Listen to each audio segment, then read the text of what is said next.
마태복음 16장 4절에서 12절 말씀입니다. 악하고 음란한 세대가 표적을 구하나 요나의 표적밖에는 보여줄 표적이 없느니라 하시고 저희를 떠나 가시다.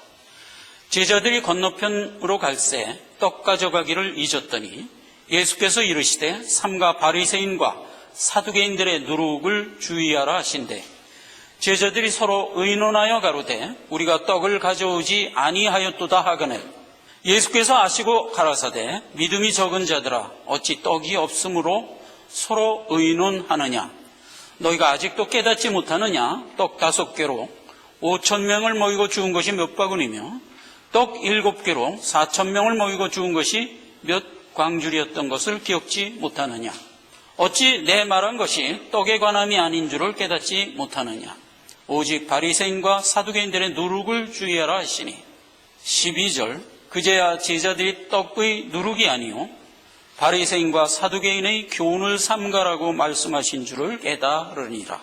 아멘. 두 마음이라는 제목으로 오늘 은혜를 받고자 합니다.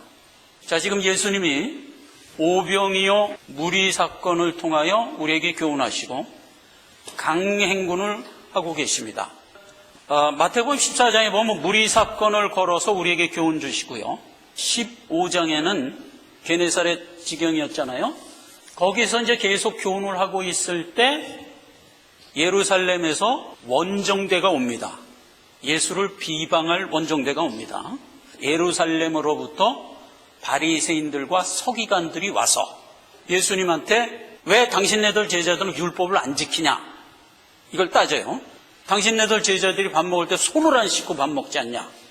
그때 이제 예수님이 그 따지는 그들에게 고르반이라는 제목으로 오히려 질책을 하여 그들을 물리치고 그리고 계속 두로와 시돈으로 갑니다. 잠깐 그 다음 지도를 볼까요? 예, 여기요.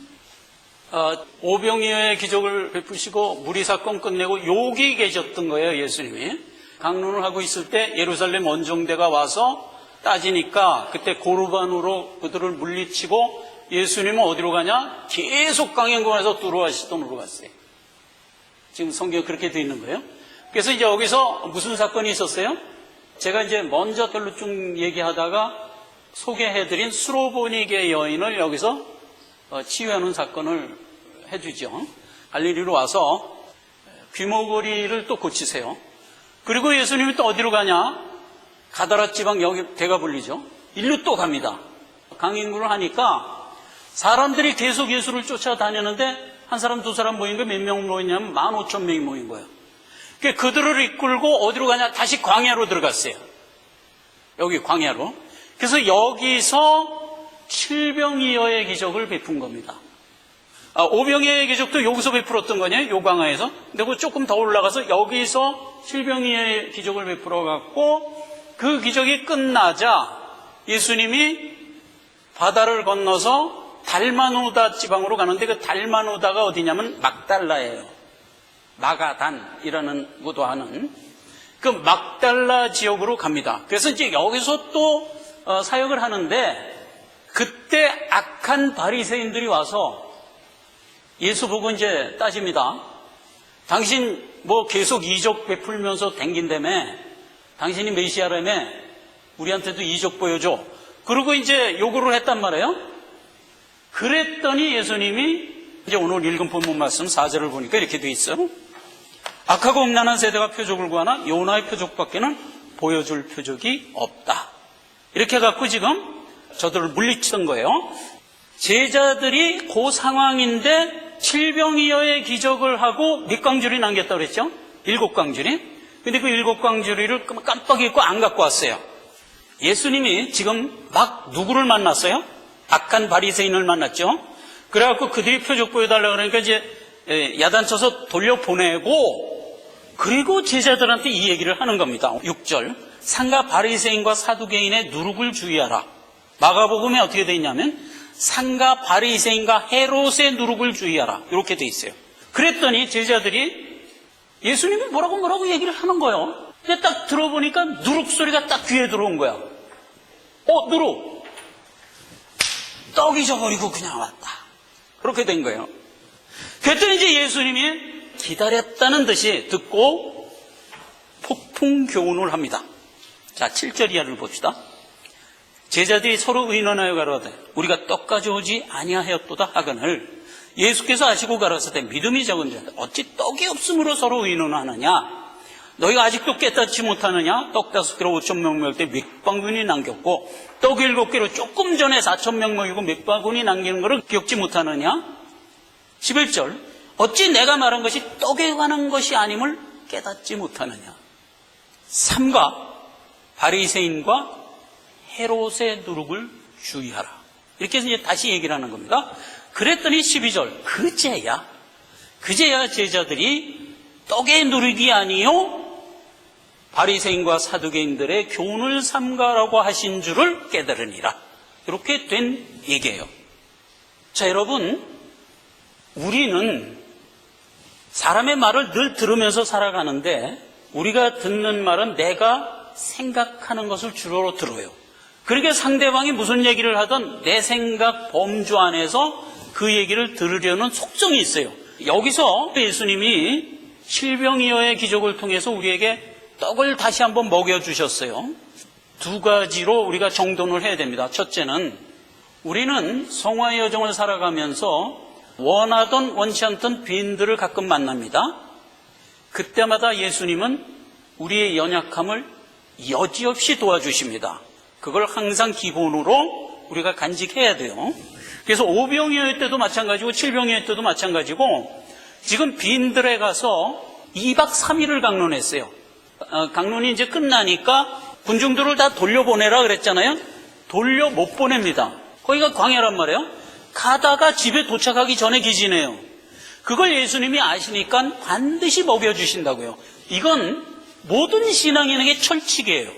이끌어서 그 광야를 통과하게 해주신다 하는 것을 아주 분명하고 확실하게 이번 기회에 각인을 하시라고요. 그건 오병이어나 칠병이어나 동일한 첫 번째 목적이에요. 두 번째는 뭐냐? 하나님의 교훈, 세상의 교훈 둘을 놓고 하나님의 교훈이 우리의 근간이 되어야 된다라는 것을 우리로 알려주고자 함이었어요. 예루살렘 원정대가 와서 예수님한테 왜 율법 안 지키냐 따졌을 때 예수님이 고르반이라는 걸 교훈으로 하여 그들을 물리쳤잖아요. 그 부분 안에 칠병이어의 기적을 준 목적이 포함되어 있어요. 손 씻는 게 그들의 율법이었어요. 자, 그런데 그 사람의 교훈이 언제든지 그 밑에 하나님의 교훈이 종속되게 이런 모습으로 끌고 간단 말이에요. 그러면 사람의 교훈으로 하나님의 계명을 폐하는도다 이 말이에요. 그러면서 예를 드는 게 고르반이에요. 고르반 그러면 히브리어입니다. 히브리어로서 하나님께 드리는 예물이라는 뜻이에요. 그 다음 거요? 마가복음 7장 11절에 이제 고르반 얘기가 나오는데 그때 성전구에 드리는 예물을 고르반 그렇게 얘기하는 거예요. 그러면 하나님께 드리는 예물은 오늘날 우리가 어떻게 해석해서 받아야 되냐면 주께 드리는 것, 우리의 신앙생활 전체를 말하는 거고 성전구에 우리의 예물을 드린다는 것은 주와 내가 한 몸이 되었다는 것을 의미하는 그렇게 이해를 해야 되는 것이 제사와 예물에 대한 해석이죠. 제사가 여러 가지 종류가 있는데 그 모든 제사에는 항상 기본적으로 드리는 예물이 우양이에요. 소와 양. 그러면 소와 양이 죽었다는 것은 예수님의 대속의 은혜를 얘기하는 거잖아요. 그렇죠? 그래서 우리의 모든 신앙생활은 예수 그리스도의 대속의 은혜가 배제가 돼야 돼요. 제사가 가지고 있는 본 모습이죠. 구약에 있는 제사들이 많이 있는데 그중에 대표적인 세 제사를 보면 이렇게 돼 있어요. 첫째 번제, 두 번째 소제, 세 번째 화목제. 자, 번제에는 우양을 태워서 연기를 하늘로 올려보려는 제사예요. 대속의 은혜를 믿음으로 하나님께 나의 신앙을 나타내 보여주는 것. 은혜와 믿음의 결신, 그걸 나타내는 거고, 소제는 우양을 드리는 데다가 무엇을 첨가하냐면 고운 가루에 고운 기름을 섞어서 드려라. 이렇게 돼 있어요. 자, 고운 가루는 우리가 지난 시간에 한번 살펴봤죠? 기본적으로 무슨 의미가 있다고? 두려움. 그렇죠? 그래서 우리가 신앙생활을 하면서 하나님 두려운 줄 알고 신앙생활을 해야 돼요. 또 하나는 고운 가루는 심고 거둔 것에 대한 곡식이잖아요. 심고 거두어 열매를 하나님께 드린다. 우리의 성화 생활을 나타내는 게 소제예요. 자, 그 다음에 화목제는, 이거는 언제 우리가 드리냐 하면은 하나님께 헌신하고자 싶을 때, 또는 어떤 소원을 갚고자 할 때 감사와 자원하는 마음에 우리의 신앙생활. 그래서 사실상 우리의 신앙생활은 감사생활입니다. 자원하여 사람들에게 유익을 베푸는, 그것이 우리의 신앙생활이잖아요. 이러한 세 제사를 말하자면 모형에 담아서 이스라엘 백성들이 계속 했던 거죠. 그 다음에 민수기 7장에 보면 기물을 드리는 것도 있다고 그랬어요. 기물. 거기 보면 은쟁반, 금쟁반, 금수저. 근데 그거를 그냥 드리는 게 아니라 유향을 담아서 드리게 돼 있어요. 그건 뭐 우리가 계시록 살펴보면서 잘 알죠. 우리는 항상 은쟁반, 금쟁반에다가 향을 담아서 하나님께 드려야 돼요. 이게 기도죠. 그렇게 하는 게 우리의 신앙생활의 전체적인 모습이란 말이에요. 자, 그러면 자 보세요. 마태복음 7장 11절에서 그 예루살렘 원정대들을 물리칠 때 예수님이 예를 든 게 뭐냐면, 너희들이 제사를 드릴 때 고르반, 즉 예물로서 너희들의 악함을 악용하는 데 쓰지 않느냐 하는 얘기를 했어요. 이게 무슨 얘기냐면, 우리가 이제 부모를 봉양하던가 또는 주변에 있는 뭐 과부나 고아를 봉양하고자 할 때는 구약에 있는 입장에서는 내가 가지고 있는 것으로 그들에게 봉양하잖아요. 자원하는 마음으로, 기쁨으로 사실은 해야 되는 거죠. 그렇게 해야 되는 건데 어떤 그 마음의 신경의 변화가 있어서 주기가 싫을 때가 있다고요. 이번엔 좀 안 하고 싶다, 이럴 때가 있어요. 그럴 때 하나님께 드리는 예물을 가지고 악용한다는 거예요. 어떻게 악용하냐? 이건 예물이야, 이건 고르반이야, 이렇게 선언을 해버리는 거예요.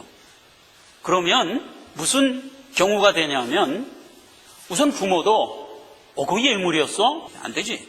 부모도 그러고 나도 원래 부모한테 드려야 되는데 안 드리면 좀 양심의 가책이 있잖아요. 그런데 저건 예물이야 라고 선언해버리면 양심의 가책에서 해방되는 거예요. 하나님이 우선이니까. 그렇죠? 그렇게 해서 고르반을, 욕심을 악용하는데 너희들이 쓴다는 거예요. 우리의 내심에 있는 거를 딱 집어서 얘기를 해준 거예요. 자, 그런데 나중에 이제 신경의 변화가 돼갖고, 그래도 부모한테 드려야지, 그리고 다시 드리기로 작정을 했어. 그랬을 때 바리새인들이 와서 막는다는 거예요. 뭐 하는 거야, 너 지금? 고르반 했잖아. 어딜 드려? 안 돼. 이러고 허하지 않더라, 이 말이에요. 그러면서 이제 예수님이 얘기하는 겁니다. 너희는 지금 고르반을 갖고 부모 봉양하는 것을 거부하는 데 쓸 뿐만 아니라 종교 지도자라는 것들이 오히려 그것을 못하도록 막는 꼴이 아니냐. 이게 뭐냐? 이게 악한 거다 이거예요. 성화의 삶을 살아가면서 우리가 막다들이키는 교훈에는 두 가지가 있어요. 하나는 세상의 교훈, 여기서 얘기한 대로 바리새인과 헤롯의 교훈이에요. 그 다음에 또 하나는 하나님이 우리에게 주는 교훈이 있어요. 이 두 교훈 중에 인간의 유전과 인간의 교훈을 우위에 두고 그것으로 하나님 아버지가 준 교훈을 제한하고 눌러버리면 이게 악한 처사라는 거죠. 그렇게 이제 대별된 얘기입니다. 마가복음 19장 17절에 선한 이는 오직 한 분이라 내가 생명에 들어가려면 계명을 지키라. 그래서 하나님의 계명이 가장 선한 겁니다.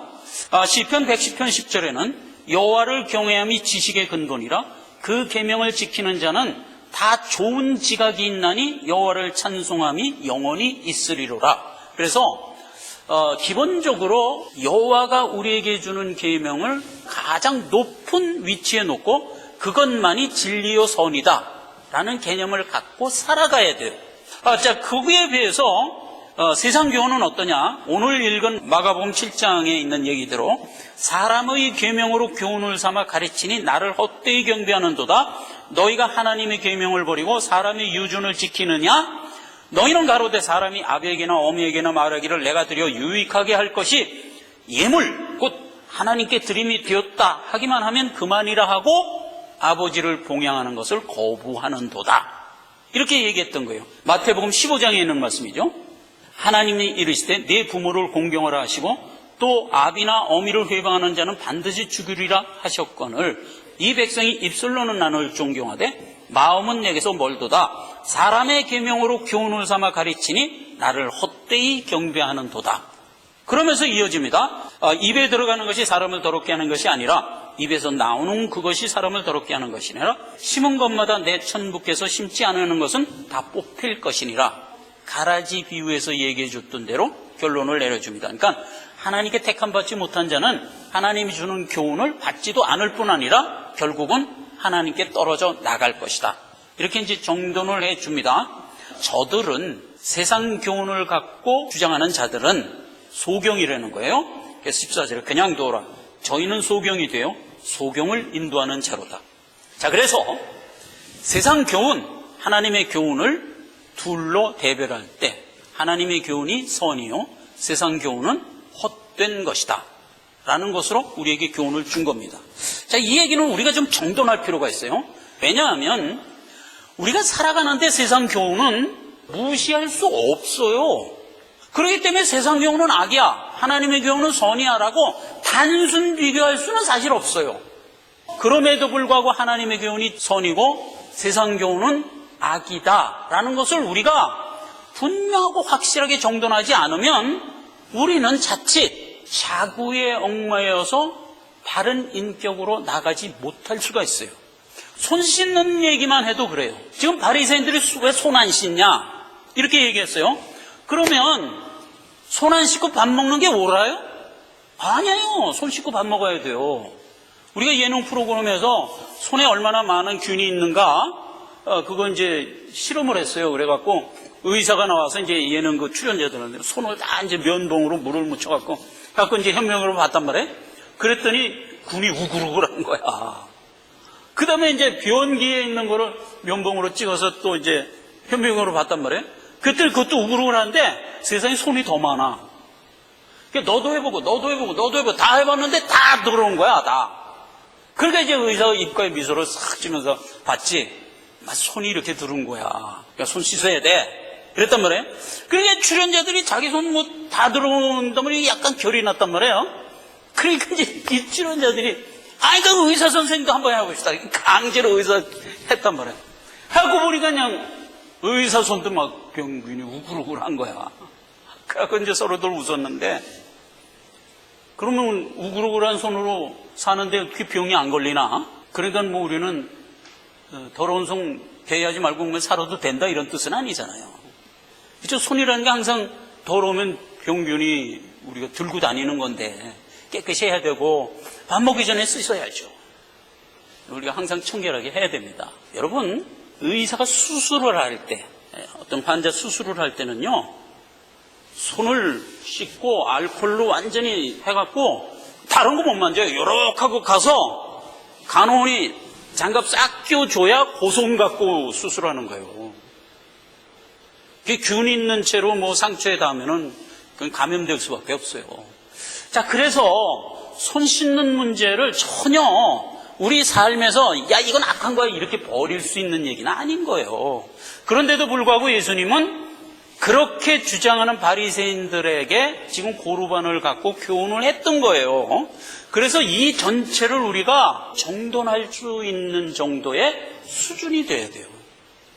세상이 주는 교훈, 하나님이 주는 교훈, 둘을 우리는 항상 들고 살아요. 그런 꼴이에요.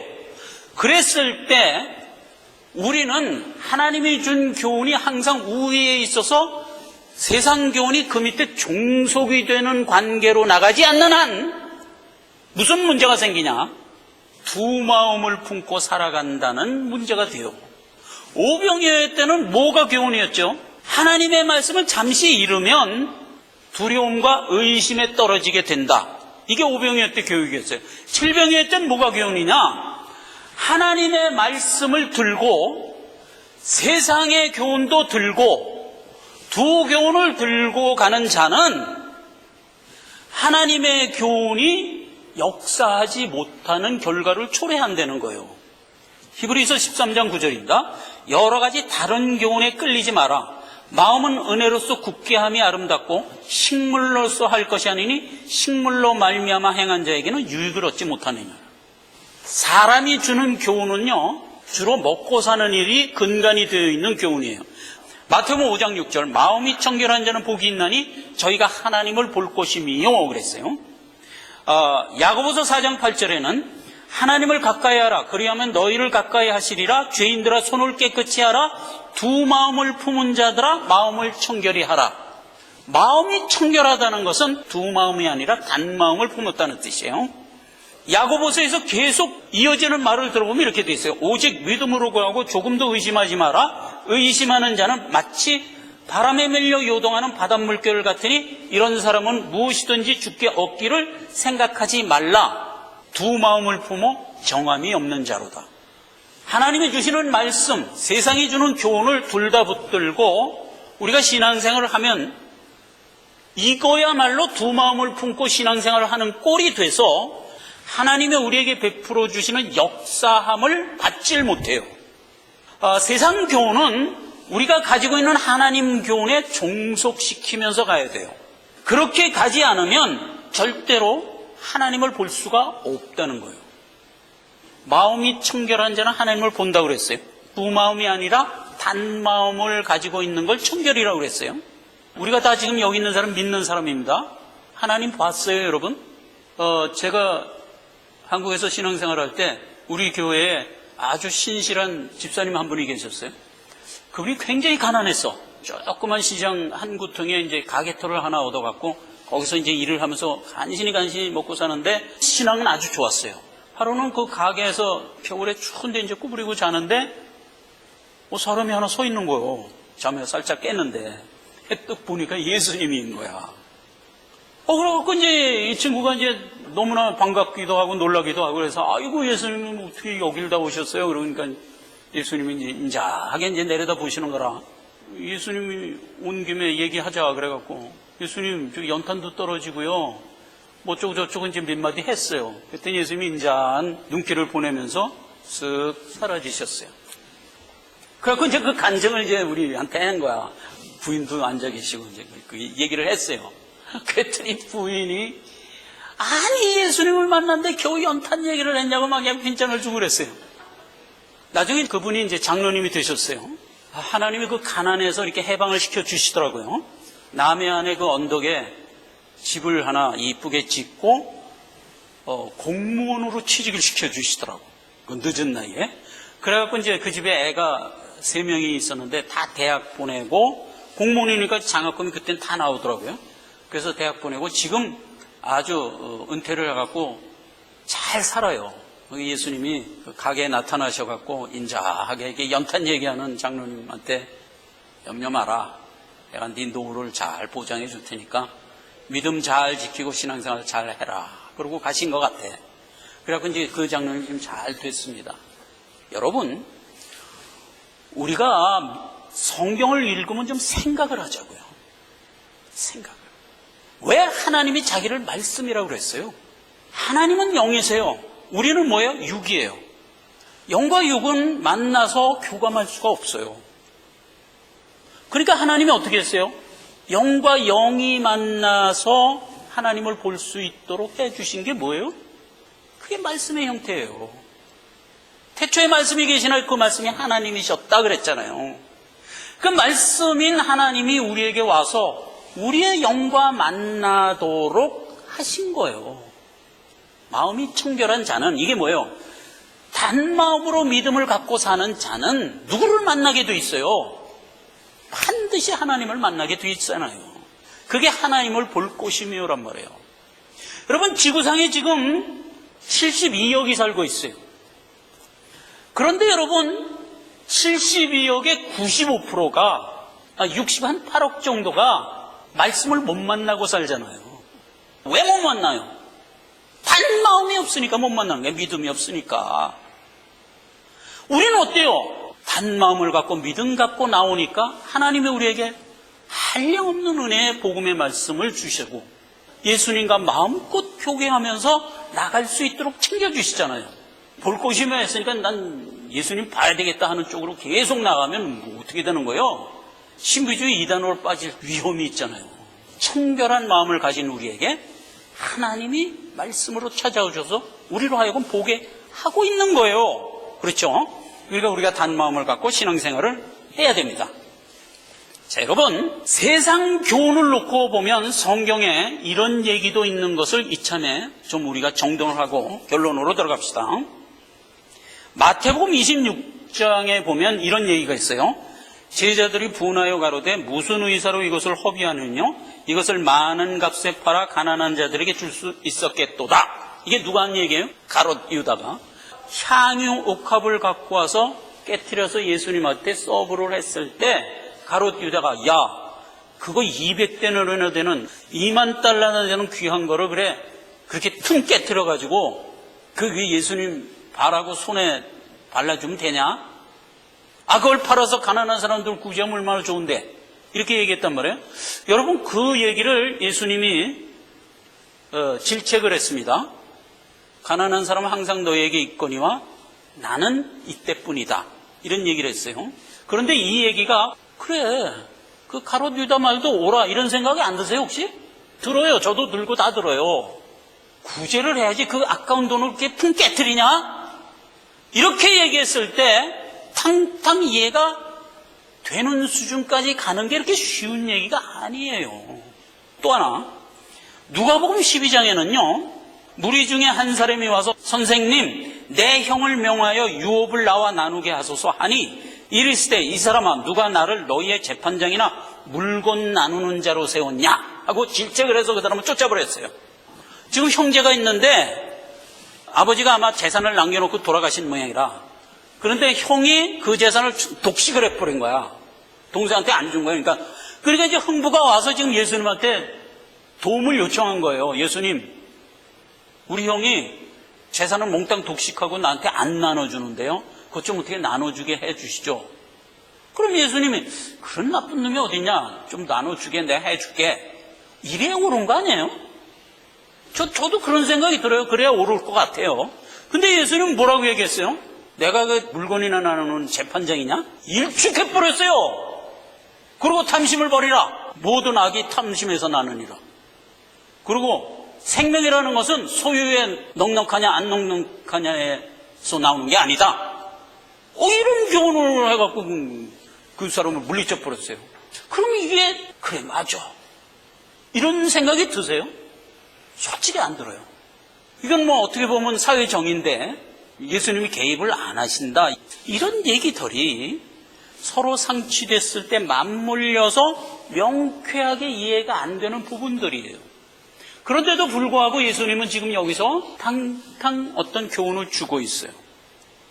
고르반만 해도 그래요. 고르반 때는 뭐라 그랬어요? 하나님의 예물이 우선인데 그걸 부모에게 봉양하는 것에 하나님의 예물이라는 것으로 부모 봉양을 안 하는 걸 질책했어요. 근데 여기서는 거꾸로예요. 또 하나님께 봉양하는 것이 우선이고 200데나리온은 그냥 아무렇지도 않게 그냥 소비하는 거는 오히려 잘했다고 칭찬했어요. 그러니까 지금 예수님의 교훈을 가만 들어보면 어떤 때는 인간사를 챙기는 게 더 중요하다 이렇게 얘기했고 어떨 때는 하나님 신앙 지키는 게 더 중요하다 이렇게 얘기했어요. 유업 나누게 해주셔야 했을 땐 사회 정의보다도 탐심을 버려라 하는 쪽으로 또 얘기를 했어요. 그러니까 세상 교훈과 하나님의 교훈이 우리에게 들어와서 하나의 좋은 선을 이끌어내는 일이 결코 만만한 일이 아닌 거예요. 그래서 오늘 시편 110편 10절에 있는 말씀이 이걸 시준하고 있어요. 다시 한번 읽어볼게요. 여호와를 경외함이 곧 지혜의 근본이라 그 계명을 지키는 자는 다 좋은 지각이 있나니 여호와를 찬송함이 영원히 있으리로라. 가장 좋은 지각으로 그것을 판단하여 나갈 수 있게 하신대요. 우리를. 그때그때 올바로 판단하여 바른 선택을 하면서 가도록 우리를 이끄신다는 거예요. 하나님은 창세기 2장 17절에 세상 교훈으로 선악을 판단하는 것을 금하고 있어요. 그걸 죄라고 그러고 있어요. 그럼에도 불구하고 하나님은 우리 보고 선악을 분별하는 자로 살라고 그래요.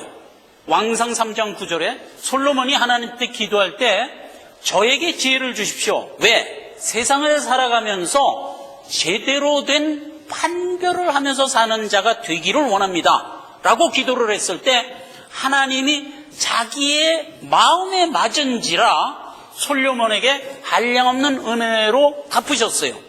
하나님은 우리에게 선악을 분별하면서 살아갈 것을 요구하고 있어요. 자, 그러면 우리는 선악을 분별할 때 하나님이 우리에게 주시는 계명으로 선악을 분별하는 것이 기본이 되어야 돼요. 그러니까 하나님이 원천이 되지 않은 선, 다른 어떤 것이 원천이 된 선으로 선악을 구별하면 그게 악이란 말이에요. 하나님이 그렇게 살아가는 자를 이사야서에다가 아주 재밌게 묘사를 했어요. 이렇게 묘사한 거예요. 오늘 주보에 쓴 얘기가 그 얘기인데, 사람들이 하나님의 선을 갖지 못하고 살아가면 판단을 제대로 못한대. 그래서 어떤 명제가 나왔을 때 그릇 푼대요. 틀리게 푼대. 그렇게 그릇 풀며 분별할 때 항상 더러운 쪽으로 분별을 한대요. 왜 그렇죠? 세상 교훈은 생명과 연결이 안 돼 있기 때문에 그런 거예요. 자, 그래서 세상 교훈을 가지고 살아가는 행태가 이렇다는 거예요. 여호와께서 그들에게 말씀하시되 경계에 경계를 더하며 경계에 경계를 더하며 교육에 교훈을 더하며 교훈에 교훈을 더하며 여기서도 조금 저기서도 조금 하면서 살아간다 이거예요. 세상에 많은 교훈이 있어요. 그거를 여기서 조금 저기서 조금 이건 오라 저것도 오라 막 주워 담아서 그걸 갖고 살아간다 이거예요. 그럼 어떻게 된다? 그들이 부러지며 그들이 꺾이며 그들이 결국은 멸망할 것이다. 세상이 주는 교훈이 여러 가지 우리가 삶에 유익되고 또 필요한 것일 수가 있어요. 그러나 그 모든 것을 우리는 하나님의 법 안에 들어와서 융해시켜야 돼요. 그게 필요해요. 시편 110편 10절에 있는 말씀이 결론인 거예요. 여호와를 경외하는 기본을 갖고 모든 지각을 선하게 판단할 수 있도록 하나님이 우리에게 그 지각을 주신다는 거예요. 예수님은 이 교훈에서 세상 교훈을 하나님의 교훈보다 더 크게 생각하는 걸 악이라고 그랬어요. 우리 자신을 놓고 봅시다. 우리 자신은 우리가 가지고는 내추럴한 본성이 있어요. 그리고 하나님이 우리에게 주신 말씀이라는 교훈이 있어요. 그게 내 안에 있어요. 그 교훈 그대로 우리 안에 들어와서 적용해도 마찬가지예요. 우리의 본성, 하나님이 우리에게 준 말씀, 너희가 영을 따라 살지 않고 육을 따라 살면 반드시 죽으리라요. 하나님이 주시는 교훈을 덧입으라 이거예요. 옷 입으라. 이 장막에 있는 우리가 짐질 것 같이 탄식하는 것은 벗고자 함이 아니요 오히려 덧입고자 함이라. 그래서 우리는 우리가 살아가고 있는 나의 본성 위에 무엇을 덧입어요? 하나님이 주시는 교훈을 덧입는 거예요. 그걸 인격이라고 그런단 말이죠. 인격의 어원이 뭐라 그랬죠? 페르조나. 옛날에 연극하는 배우들을 얘기하는 거예요. 그럼 연극하는 배우들이 연기할 때 무엇으로 연기를 했죠? 시나리오, 대본으로 연기를 했잖아요. 연기하는 배우가 자기 본성으로 연기하질 않아요. 대본대로 연기하는 거예요. 이와 같이 원래 우리가 가지고 있는 내추럴한 본성이 있지만 하나님이 나에게 덧입혀준 진리의 말씀을 갖고 살아가고자 하는 태도, 이게 신앙의 인격이잖아요. 그렇게 살려는 거예요. 그렇게 사는 자는 항상 선하게 판단하여 가게 하신다 이 말이에요. 호르반 때는 부모를 봉양하는 게 우선이야. 이렇게 판단을 하는 거예요. 제대로. 향유옥합 때는 주의 일이 우선이야. 이런 판단을 할 수가 있는 거예요. 유업을 나누게 하소서 분탕질을 하고 형제간의 싸움이 됐을 때 정확한 성도가 할 수 있는 결단이 뭐죠? 고소하는 거예요? 포기하는 거예요. 항상 하나님이 바른 지각으로 결단할 수 있도록 인도하신다 이 말이에요. 그게 오늘 칠병이어를 통해서 우리에게 단 마음으로 살아라 라고 하는 교훈이다 이 말이죠. 기도하겠습니다. 하나님 아버지 은혜를 감사합니다. 오늘 칠병이어의 표적을 통해서 우리에게 두 마음을 품지 말고 하나님이 주시는 말씀으로 살아가라, 우리에게 자세히 풀어 교훈해 주셨습니다. 하나님이 주신 말씀을 우리의 인격이 되게 하여 가장 지혜롭고 현명하게 살아가는 하나님의 자녀들이 다 되게 하옵소서. 예수님의 이름으로 기도했습니다.